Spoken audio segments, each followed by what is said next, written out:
I don't think there's one person who, if asked the question, what should you pursue, would get criticism for saying they want to pursue the truth.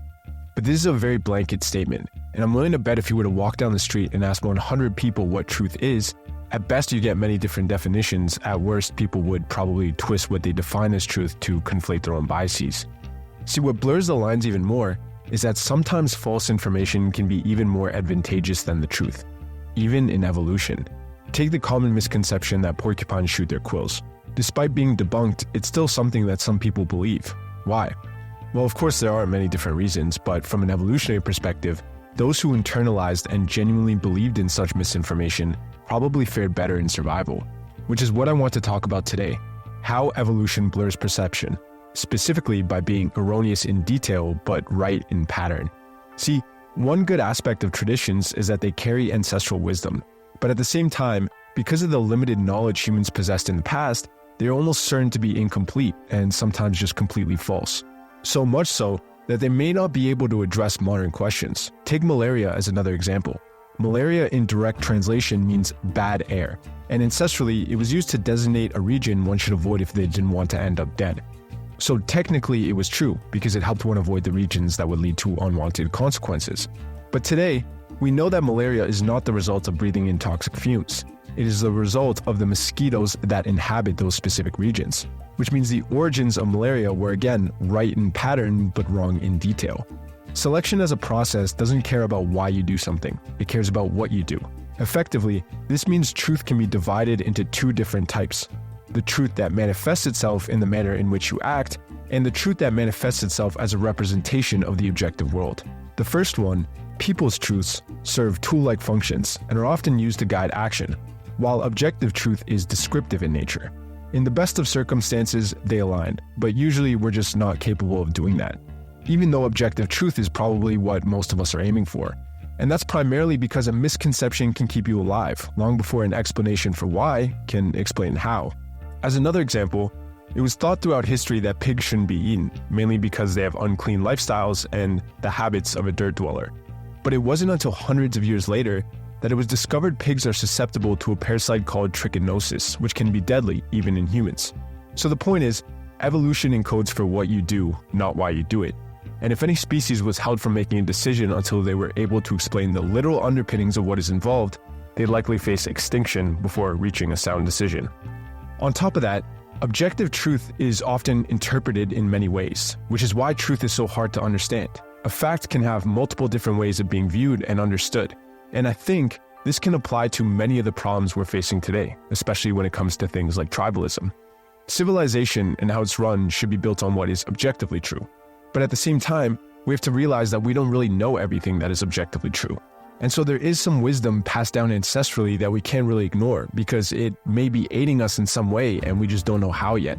Hopefully this isn't confusing, but at the same time this is dangerous because some of what ancestral wisdom would suggest may not work in the modern world. It's a tricky situation, coupled with the fact that our truths and what is objectively true are also often at odds. Tribalism just further complicates things. Once paramount for survival and a bias everybody possesses, now it just makes things worse. The loyalty one feels to their tribe often overrides our quest for what the objective truth is, which makes us prioritize cohesion within our own group over the correct analysis the information often deserves. So, ancestral behaviors can be wrong but still right. They can be dangerous but also helpful, and most of the time we just can't tell the difference. Objective truth is something that accurately represents reality independent of personal biases or individual beliefs. But objective truth can vary greatly depending on our own experiences. Think of it this way. Imagine there are an infinite number of facts about a specific situation, but these facts on their own don't provide a clear path for us to understand them. Instead, they offer endless possibilities through which we can interpret them. So despite our best efforts, the sheer number means that identifying the objectively best understanding for the situation will be elusive no matter what we do. Meaning objective truth lies not in the amount of facts themselves, but in how we understand them. This complexity just brings up another question. How should we interpret facts then? Well, it has to start with us understanding that no matter what we believe or think, we are all navigating the world through an incomplete lens. You and I are both a unique blend of experiences and genetically encoded temperaments that will never again exist on this planet. As a result, portions of reality will be illuminated for us, but others will be hidden away. This diversity in perspective serves to simplify the world around us, making it easier to maneuver through. But it also highlights the limitations in our understanding.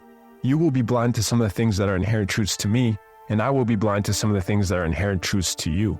Something that just gets amplified at a larger scale if we think about it at the societal level. Yes, civilization should be run based on our best understanding of objective truth. And of course, cultural norms should be continually reformed so that they can be up to date in modern times. But one question we have to ask ourselves is, at what point does adopting outdated beliefs or systems prove more beneficial compared to creating new ones? Think about those many evolutionary-based examples I brought up earlier. While the reasoning was wrong, the action was still right, and probably did contribute in some capacity to us becoming what we are today. So it's difficult, and honestly, I don't really know how to answer this question, but we have to think that some of the structures or beliefs we have in place that were passed down ancestrally may be guiding us in some way, and we just don't understand how yet.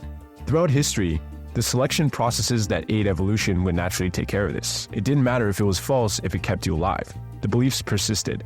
But now, these selection pressures are no longer at play, at least to the same extent they once were. So what do? Well, maybe we build it into our culture through practice. Culture serves as a junction of shared beliefs and values. It plays a crucial role in shaping societies and structuring the future. Yet most cultures are based on ancestral wisdom, with traditions or celebrations born out of solutions to previous problems. Take the example of treating others the way you would like to be treated. Believed to originate from religious texts, it wasn't until centuries later that a modified but similar theory was able to prove this idea correct. The tit-for-tat strategy deployed in iterations of the prisoner's dilemma. So it seems that in this case, ancestral wisdom was far ahead of the curve and propagating helpful ideas before we could prove why. Now, I'm not suggesting things don't need to change. Often, reforming cultural ideas is a must. I don't think anyone would deny that. But maybe the way we do this needs to be questioned, or at the very least tested. And I think there is a framework we can use to test out what is objectively true. Many of the core ideas within culture, things like giving back, responsibility, or individual freedoms, were probably born out of falsehoods. I'm not saying they were wrong, but more so that they were developed without people understanding why they worked. So they were tested, it worked, and then people just chose to stick with it. I think the framework would work something like this. The truth in which we choose to adopt should work for us today, tomorrow, a month from now, and even 10 years from now. So it has to be something that keeps working no matter how things change around us. But it should also be valuable to those around us. Namely, valuable to our families, to our communities, and to our society as a whole.